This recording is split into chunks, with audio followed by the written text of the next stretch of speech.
Welcome to FUNC YOU UP, the podcast that gives you the best of functional medicine, nutrition, and wellness in 8 minutes or less. Hey everyone, welcome back to FUNC YOU UP. This is Michelle Miller, clinical nutritionist. Samantha Wineke, functional medicine health coach. And Diana Orchant, functional medicine RD-to-B. So the gang is all here today to talk about a topic we discuss often with our clients, this breaking down the understanding of an allergy versus a sensitivity versus an intolerance. I know this comes up all the time, especially with some, a lot more people are becoming gluten-free now. People want to know, do you have celiac disease? Do you have an intolerance? Is it a sensitivity? What's going on there? Yeah, and I feel like I have to get on my soapbox for just a moment here because, a lot of these true allergies, and we will break down what all of these mean and the differences between them. But, when someone has an anaphylactic allergy, that is to not be taken lightly. I mean, that is an extremely scary thing to live with. And, working in the restaurant industry, even traveling in close quarters like an airplane, I mean, that can be a very miserable experience for someone with this type of anaphylactic allergy response. So I think that's why it's important for us to really define and explain the difference between sensitivity versus intolerance so that we are using the proper language, not only as healthcare practitioners, but also as clients once we figure out how our bodies respond to certain foods so that we can communicate what is truly happening in our body. Absolutely.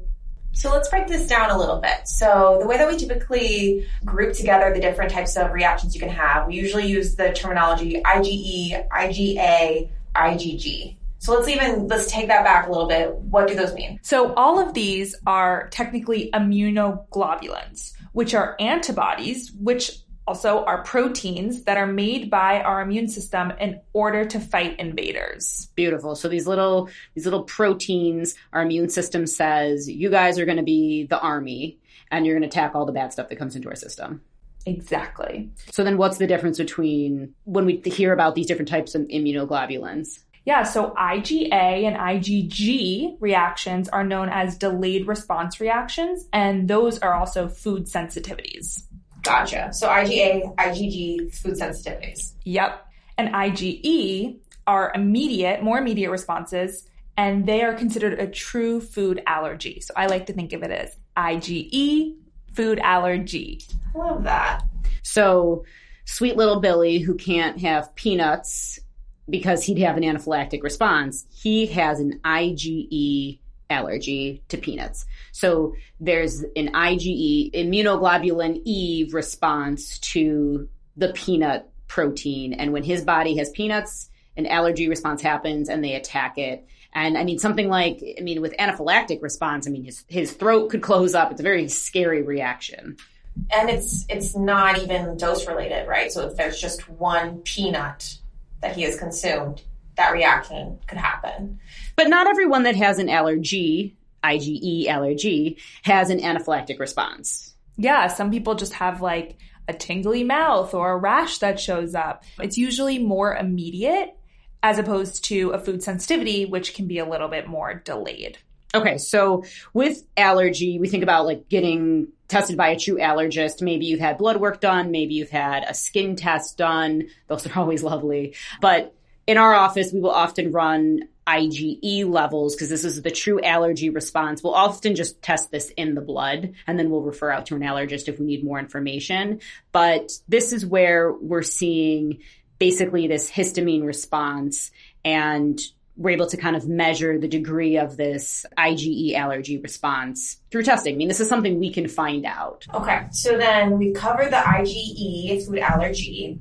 Now let's move on to the sensitivities. So I know that those have more of a delayed response, right? So sometimes you can't even feel those symptoms for maybe like 48 hours after you consume something. Yeah. So, we've talked about this openly. Mm-hmm. Especially a lot of the inflammatory foods that we talked about on episode 9, those are often common culprits of these IgA or IgG immune responses or these sensitivities. So those can manifest in a lot of different ways, whether it's showing up on your skin or in your intestines. They can cause a lot of symptoms related to inflammation like headaches, brain fog, joint pain, you name it. And this is really why we'll work with our clients to do a supervised elimination diet so that we can remove these main food culprits that are most common to have a food sensitivity response and then reintroduce them in a scientific manner so we can see are any of these symptoms happening, which we would propose is an IgA or IgG response.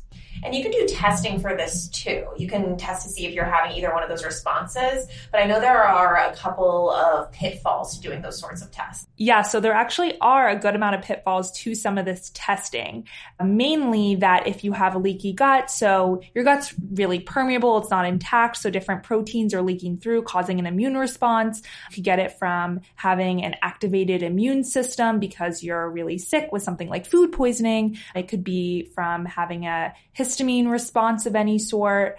And it can also be from things that you've just recently had a lot of or recent exposure to. So this idea of the testing that we can get done to see if we have this IgA or IgG sensitivity response exists, but we have to keep in mind that there are other reasons that these levels could be high. Right. So a lot of people will come in and say, you know, I'm sensitive to broccoli and leafy greens and beans and all these crazy things now. And in reality, it's because something's going on with them, whether it's leaky gut or an issue that we need to address. And there's not really a sensitivity to those foods that's going to be long term. So once you repair the gut or fix the issue at hand, those sensitivities will often subside. So there's like a deeper root cause that needs to be addressed. It's not just eliminating all of these different foods that are showing up. It's fixing the gut barrier or something else of that nature. Exactly. And once things are fixed, the foods that shouldn't be showing up anymore usually go away. So a telltale sign that we'll see in our client base is someone coming in and saying, I feel like I'm reacting and having these like allergy responses to more and more foods. That's often a sign that we need to test gut health and really get a sense of what's happening there. Because maybe it's not that they are reacting to broccoli or leafy greens or, you know, some of these like quote unquote healthy foods. Maybe we just need to heal the gut. And then at that point, we figure out, okay, we just need to limit your exposure to the kind of like main 5 inflammatory foods at that point that would be doing ongoing damage to that gut lining. Yeah. And then I want to address one more kind of food allergy response, and that's actually food intolerances. And I want to bring this one up because I know a huge one is lactose intolerant. We hear that all the time. And there's actually a statistic that 70% of our population is lactose intolerant. So I do want to explain that one as well. Yeah, where does this kind of fit in with these different groups of reactions? Yeah, so with food intolerances, they are actually a non-immunologic reaction. So your body's not creating these proteins to attack anything. Exactly. You're just unable to break down the protein. For example, with lactose intolerance, you have a lactase enzyme deficiency, which is important to break down lactose.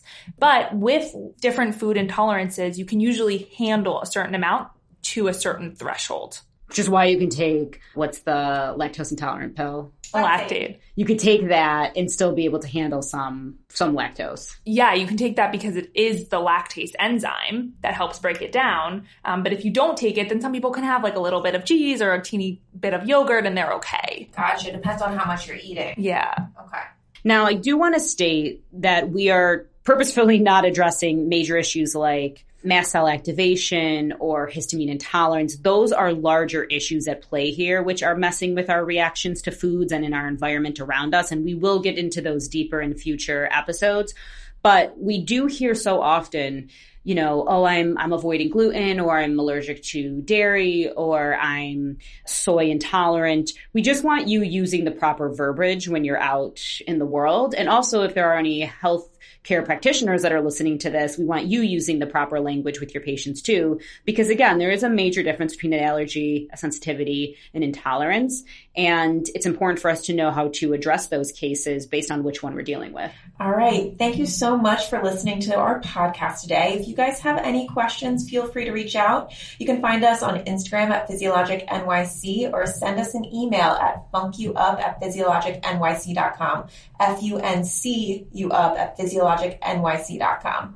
And since this topic is so prevalent right now. If you feel you're an individual that needs to dive into some of this testing, whether it be allergy, sensitivity testing, you really want to get to the root of your food responses, please reach out to us at Physio Logic. We love helping clients with this. It is one of the most beautiful things in the world to find out that you don't have to avoid all the foods that you were reacting to and really getting to the root of your problems.